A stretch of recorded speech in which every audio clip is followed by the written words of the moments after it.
Olá, hoje nós vamos conversar um pouco sobre a Palavra de Deus como nosso principal alimento espiritual. Acompanhe com a gente.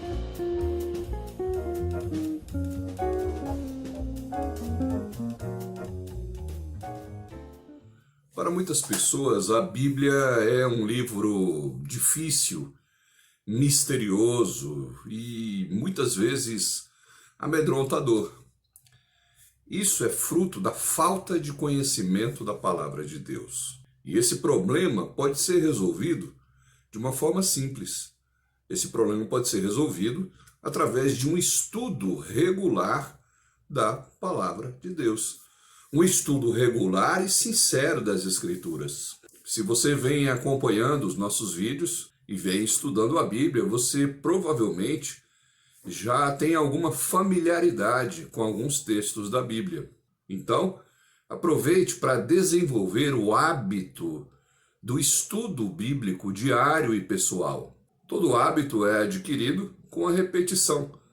Então, comece hoje mesmo estipulando um momento, um horário, para você estudar a Bíblia todos os dias.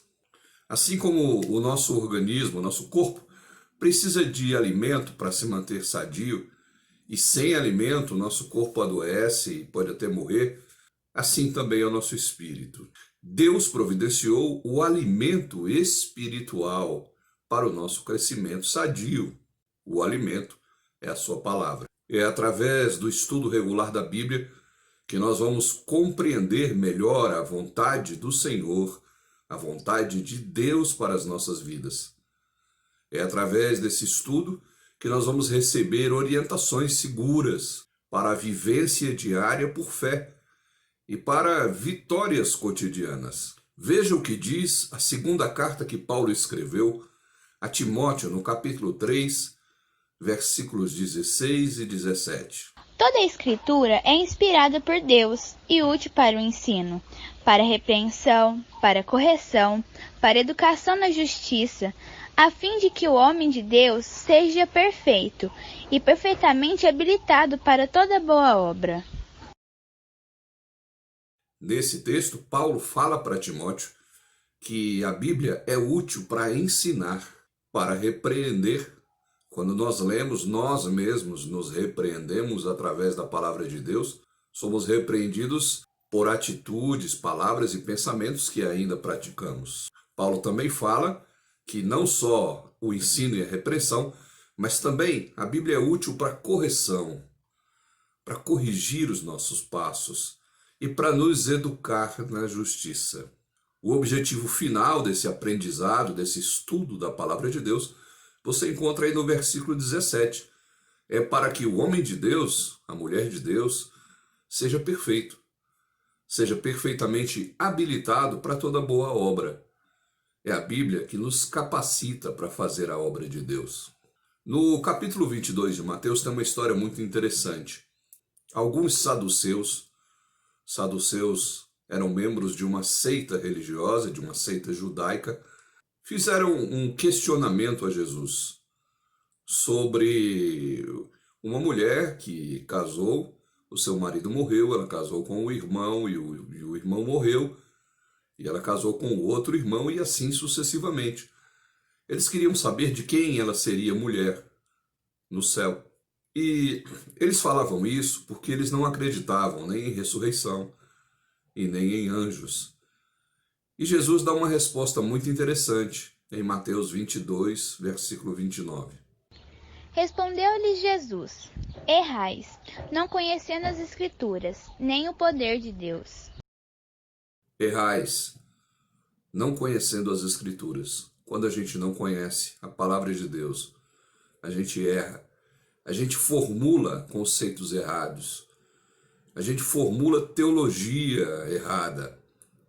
E talvez seja por isso que existem tantas seitas no nosso dia a dia. Pessoas batendo nas nossas portas, pregando as coisas mais absurdas. Essas coisas procedem de erro. O erro em não conhecer as Escrituras. No Evangelho de João, capítulo 17, versículo 17, Jesus orando a Deus, na oração que chamamos de oração sacerdotal, aonde ele ora por si mesmo, ora pelos seus discípulos e ora também por nós, aqueles que ainda iriam crer na sua palavra. Ele fala o seguinte na sua oração: santifica-os na verdade, a tua palavra é a verdade. Santifica-os na verdade. A verdade nos santifica. E a verdade é a palavra de Deus. Por isso que devemos estudá-la, por isso que devemos pesquisá-la e aprender com ela. Porque ela é a verdade que nos santifica.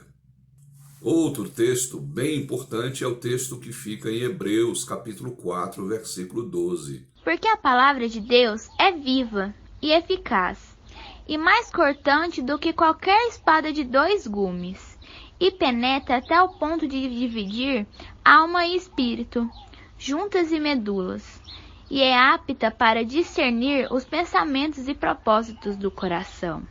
Nesse texto, o autor de Hebreus fala que a palavra de Deus é viva. É viva e é eficiente, ao ponto de penetrar e dividir as coisas da nossa alma e as coisas do nosso espírito. A palavra de Deus é cortante e penetrante, e quando aprendemos com ela, ela entra em nosso coração e dá discernimento dos pensamentos e dos propósitos. E dá discernimento naquilo que é da alma e naquilo que é do espírito, naquilo que é nossa vontade e daquilo que é vontade de Deus. Ela é viva, é eficiente e é apta para fazer essas coisas. No Salmo 119, versículo 11, vamos ouvir o texto. Guardo no coração as tuas palavras, para não pecar contra ti.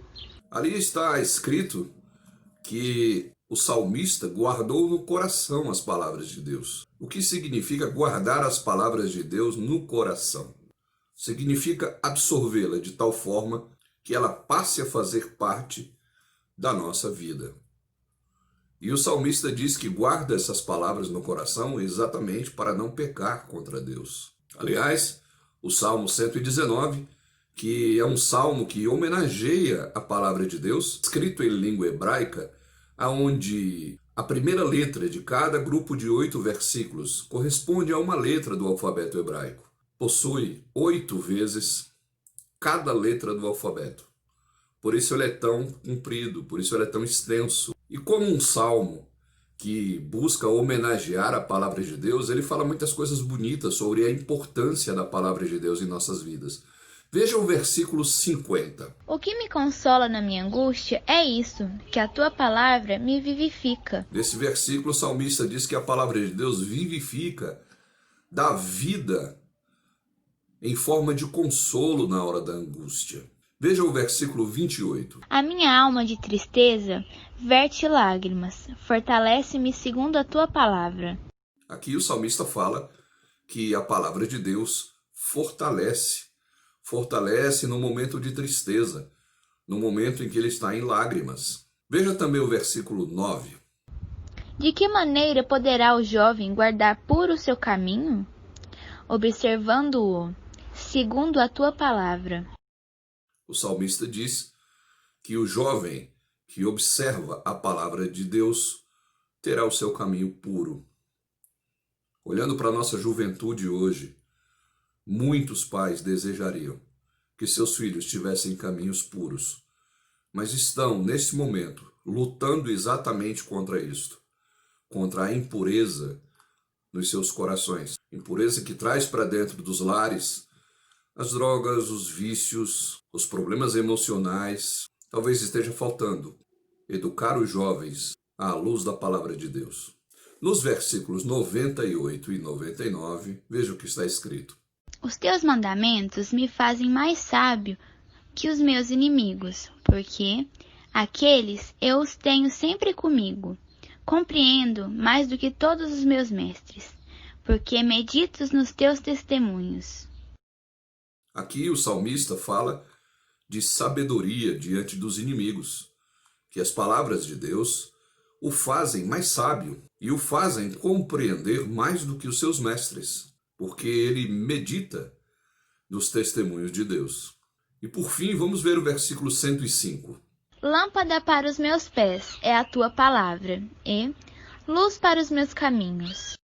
Aqui o salmista fala que a palavra de Deus é lâmpada, é luz para guiar os caminhos, para que não andemos em trevas, para que não andemos nas sombras, para que não andemos na escuridão, na ignorância.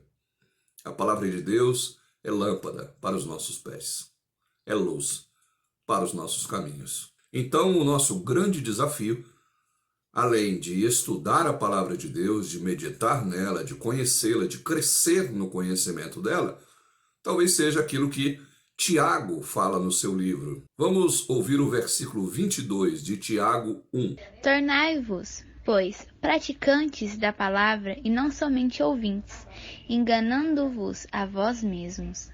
Aqui, Tiago fala que o nosso desafio é nos tornarmos praticantes e não ouvintes da palavra. Porque se nós nos tornarmos somente ouvintes, nós estaremos nos enganando. Nós vamos viver uma vida sincera e verdadeira diante de Deus quando nos tornarmos verdadeiros praticantes da palavra. Lá no livro de Josué, capítulo 1, versículo 8, ouça o texto. Não cesses de falar deste livro da lei. Antes, medita nele dia e noite, para que tenhas cuidado de fazer segundo tudo quanto nele está escrito. Então, farás prosperar o teu caminho e serás bem-sucedido. Aqui está escrito que aquele que ouve a palavra de Deus, que medita nela e que tem o cuidado de vivê-la, ele será bem-sucedido em tudo o que realizar. Será próspero no seu caminho. Eu vejo as pessoas indo às várias denominações e às várias igrejas buscar prosperidade. Buscar prosperidade através da bênção de um apóstolo, de um bispo, de um pastor, de um ministro, de um missionário. Elas vão às igrejas buscar prosperidade porque estão sofrendo privações de trabalho, privações financeiras, e vão ali para que num passe de mágica, numa unção com óleo, passando num corredor ou recebendo uma imposição de mão, elas saiam dali prósperas. Mas a Bíblia, quando estudamos a Bíblia, na Bíblia aprendemos que o caminho mais próspero é um caminho onde nós pautamos a nossa vida nos aprendizados e nas meditações da palavra de Deus. Esse é o conselho de Josué para nós. E eu gostaria de encerrar essa lição com o Salmo 1. Nós vamos ouvir o Salmo 1. Salmo 1.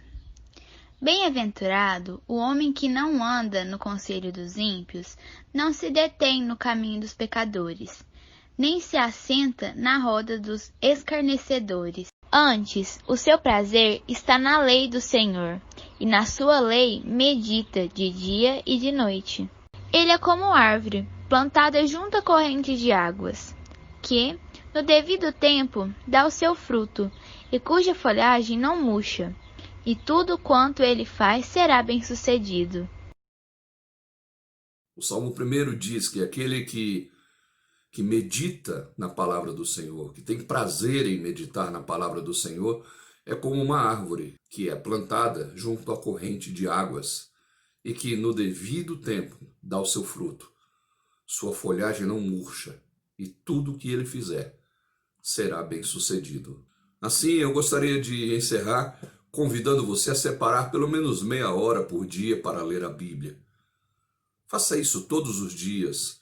Ore antes de começar pedindo orientação de Deus para entender aquilo que será lido. Sempre que você ler alguma coisa na Bíblia, faça a seguinte pergunta: o que esta passagem me ensina? Faça também a pergunta: o que eu devo fazer diante do que eu acabei de ler? O que esse texto tem a ver comigo? Ao final do estudo, ore agradecendo a Deus por mais uma lição aprendida. E se você tiver ainda alguma dúvida, pergunte a um pastor de uma igreja séria. E quando eu digo igreja séria, é igreja que não se preocupa com números, mas se preocupa com a palavra. Uma igreja que está pautada, enraizada e alicerçada no ensinamento da Bíblia. Peça a alguém que estuda a Bíblia de forma séria para tirar suas dúvidas. Que Deus te abençoe. e até o nosso próximo vídeo.